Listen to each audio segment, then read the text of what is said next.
the time of being a best-selling author, a litigator, and things like that is they're dinosaurs thing of the past. I was watching some stuff on Kelsey Grammer's great battles and stuff. Like watching that. I go, Sam Houston almost beat the guy to death, and then he had to go start a new life. Davy Crockett seemed like a pretty good guy. He really did. I guess a lot of those stories were pretty spot on about how he wanted to do right by people, and they wouldn't do right by people that did right by him, and so he said, "Fuck it, I'm going to Texas." And he got himself in a bigger shit fest and a bigger hellfire of people not doing right by people in Texas than he did from leaving Kentucky. It's fucked. Couldn't go anywhere where you could find good people.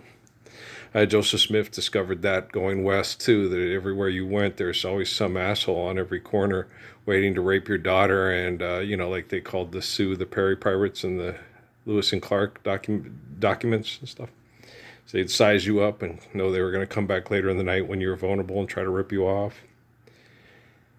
We don't need no stinking badges, right? Because you think you can get away with it, you're going to do it, right? You don't hold yourself accountable to the natural laws of existence and to sane natural laws of existence because you love one another. Right?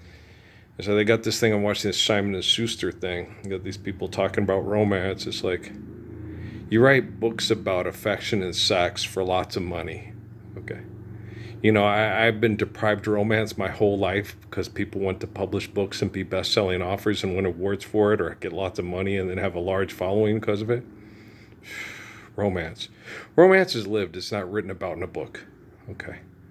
The only reason we write about it in a book is because you guys deny something as beautiful as living Psalms and Proverbs.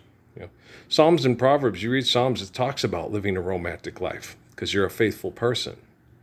Okay, in Proverbs, to sustain that romantic life, you need wisdom. My father was a romantic, but all the people that were unfaithful tried to destroy him. Okay?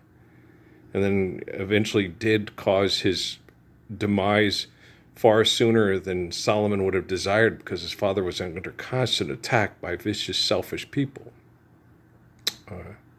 You imagine what it's like to be my son Patrick and, my son Noah, little crumb cake. And they told me, he's crazy. No, I'm not crazy, Crumb.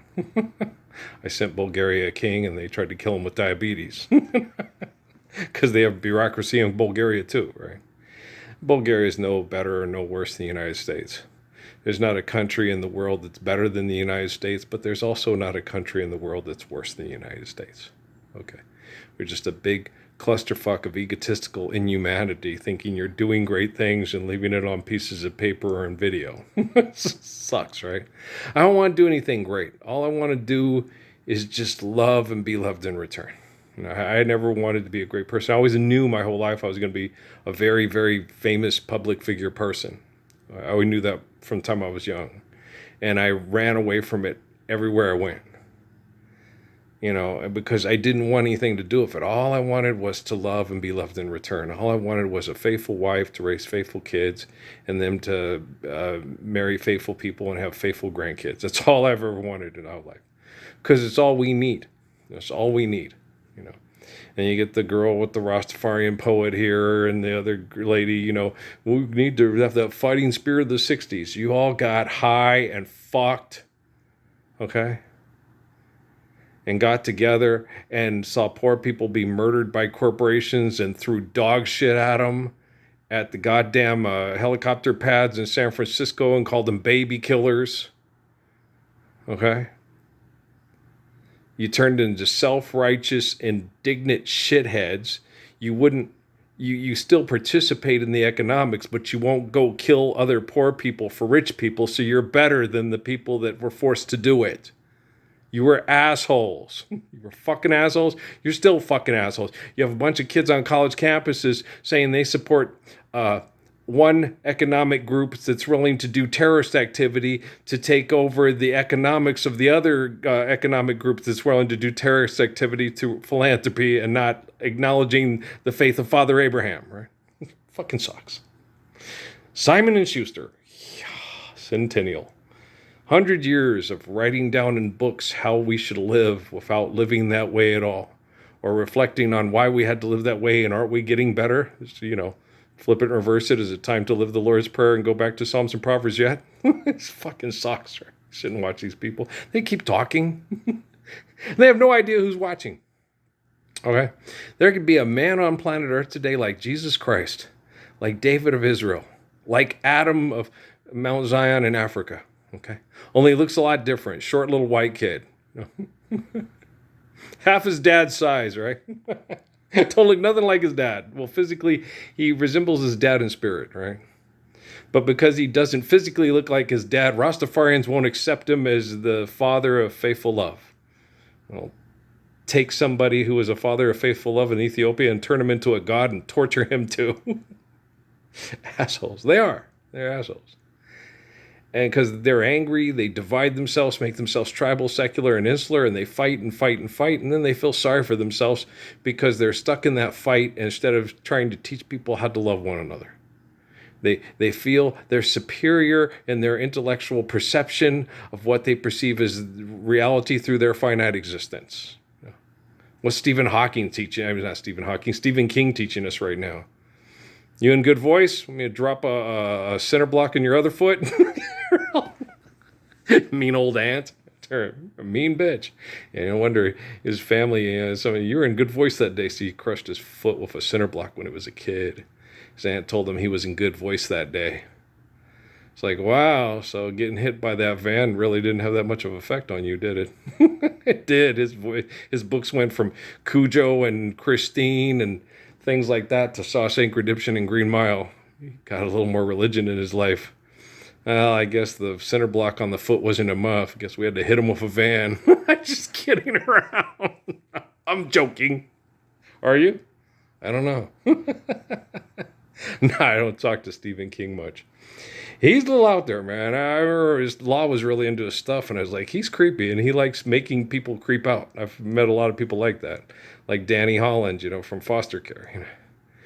He's sitting there laughing, telling me, this old guy was out there in a riding lawnmower in the yard, and the glass was over a foot high, and he ran over the grandbaby, and he was laughing. Isn't that funny? I was like, you're one sick fuck. You know that? You just like to try to get responses out of people. I think that would be horrible. That man was probably inconsolable. Imagine what that poor family went through. Like what happened with Todd Heap, Ted's nephew.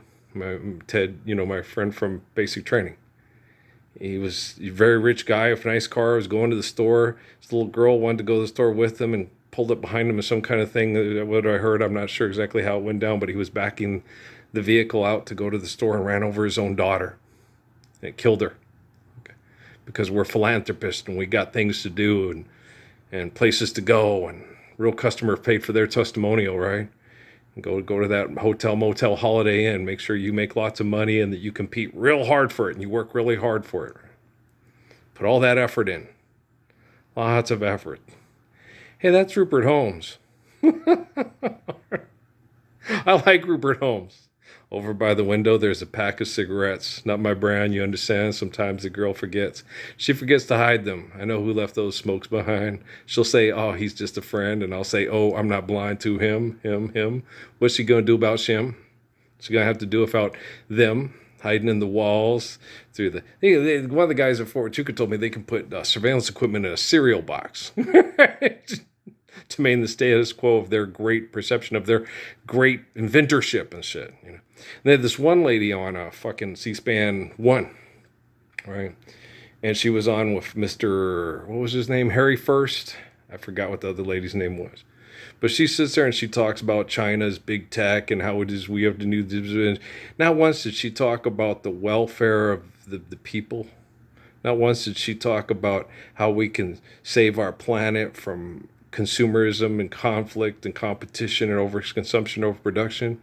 She's talked about how we can better have really brilliant, smart people help make our lives better through technology and regulating that technology because they're so brilliant and great. She did not talk once about, how do we stop mass murdering each other? How do we help people be more intelligent without invading their houses and trying to take over their daily activities through invasive, aggressive, violent philanthropy and technology? You know, she's talking about how brilliant she was. They were all talking about it. And then one guy's a law professor talking about the laws of and the linguistics of laws of how to navigate through this next phase of genocidal operations that he didn't even address at all. And another lady was talking about how logistically, and you're like sitting there listening to him, was like, I don't wonder these people suck so hard. I have to do all this work by myself. Well, you are. I'm okay with that. I'm okay with doing most of the work by myself. I'm the guy who the technology is supposed to have focal point on. Well, if you like pina coladas and getting caught in the rain, not into health food, I am not into champagne. That shit sucks. Okay, I love you guys. Peace. I like yogurt. I like health food. Hate champagne.